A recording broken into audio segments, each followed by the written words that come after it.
Maige Tuired War story. This can be considered the biggest war for power and territory, the War of the Gods. Maige Tuired in Celtic means, battle at Maige Tuired, or, plain of pillars. Both times, the battle took place on a large field with scattered stone pillars and abandoned towers. The first Battle of Maige Tuired broke out when the Tuatha De Danann gods first arrived in Ireland. God of War Nuada, king of the Tuatha tribe at that time, led the entire tribe with 300 ships, coming from the north. Unfortunately for them, Ireland at that time was being ruled by the Fir Bolgs, a people who appeared from ancient times and had ruled Ireland for thousands of years. Although they are not gods, the Fir Bolgs are tenacious warriors, full of honor. They did not accept to share their territory with strangers from the north, and so the war between the two great clans broke out. Sreng the champion and king of Fir Bolgs was a brave warrior who cut off the arm of the god Nuada. Yes, cut off a god's hand. An ally of Nuada, Angaba of Norway, saved him from the fatal wound from Sreng's next attack. Nuada was escorted out of the battle by 50 Dagda warriors. However, with absolute superiority in strength and magic, Nuada commanded the entire Tuatha De Danann to use all their strength to counterattack, and the Tuatha gods quickly took control of the battle. The Fir Bolgs still fought stubbornly but were gradually destroyed until only Sreng and 299 warriors remained. Those 300 resilient people refused to surrender and wanted to fight one last battle with the Tuatha. Sreng challenged Nuada to a duel, but Nuada conditioned Sreng to tie one of his hands, but the Fir Bolg warrior refused. To end the war, the Tuatha gods also admired the courage of the Fir Bolgs. They decided to stop fighting, spare their lives and give them a separate land to govern.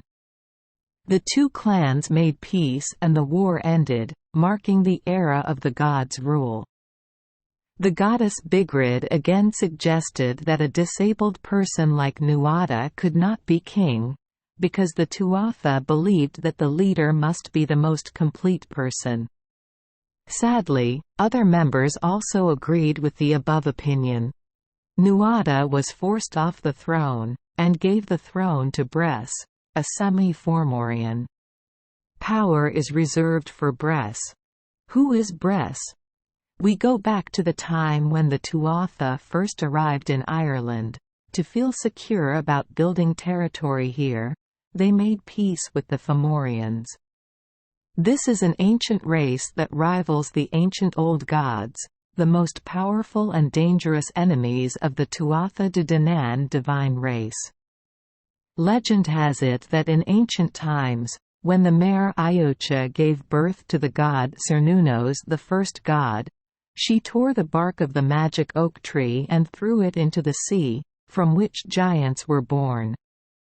Similar to the Jotuns and the Titans, the Fomorians can be considered natural enemies of the gods. They are giant evil gods of ancient times, symbolizing natural disasters and the destructive power of nature such as storms, earthquakes, tsunamis, volcanoes, death, drought, crop failure and epidemics. Most of them are ugly and ferocious creatures, often sailing to pillage coastal villages and cities. In fact, despite being the sworn enemies of the Tuatha gods, there were still many marriages between the Fomorians and the gods. That was the only period of harmony between these two great clans. The leader of the Fomorians is Balor the Demon Lord, the Lord of Destruction. He is an extremely dangerous one-eyed giant. Every time Balor opens his eyes, he can instantly kill all living creatures nearby. Some people even say that there is another eye on the back of Balor's head, allowing him to see both front and back. No one can get close to him. Balor has a daughter, Ethniu. Ethniu fell in love and married a member of the Tuatha clan, Cian, and gave birth to the god Lu, the famous sun god of Celtic mythology. When Lu was born, Balor received a prophecy that he would be killed by his own grandson. Fearing the prophecy, Balor tried every way to kill Lu. When Balor threw Lu into the sea, fortunately the boy was saved and raised by the sea god Manannan. Again, this was the only period of harmony between these two races. Many marriages between Fomorians and Tuatha created gave birth to mixed-race children, including Bress. When Nuada lost power, people crowned Bress as king as a way to show harmony between the two tribes. However, during his 7-year reign, Bress blatantly favored the Fomorians, his paternal side, by forcing the Tuatha gods to work for the Fomorians as slaves. Nuada was given a silver arm by the blacksmith god Goibanu, where recorded as Dian, returned to lead the overthrow of Bress, and regained leadership, becoming king for the next 7 years. This led to the Second Maige Tuired War. This time, it was a fight to break the oppression of the Fomorians. The huge army led by Druid arrived. During the duel, Balor used his eye to kill Nuada. Balor's thought-to-be-dead grandson suddenly appeared and reversed the situation. Lu threw a stone that blinded Balor's deadly eye and also killed him, just as the prophecy predicted of Balor's death. The Tuatha were victorious, forcing the Fomorians to return to the ocean. The god Lu replaced Nuada, becoming king of the Tuatha. As for Bress, he was spared death on the condition that he teach the Tuatha farming techniques. It is also said that when Balor collapsed, his eye shot a deep hole into the ground, forming a lake.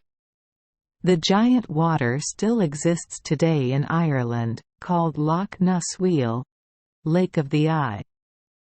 Thank you for joining us for today's fairy tale. We hope these stories bring joy and meaning to your day. If you love our channel, please hit the subscribe button so you won't miss any exciting tales. Wishing you a good night and sweet dreams. See you in the next story.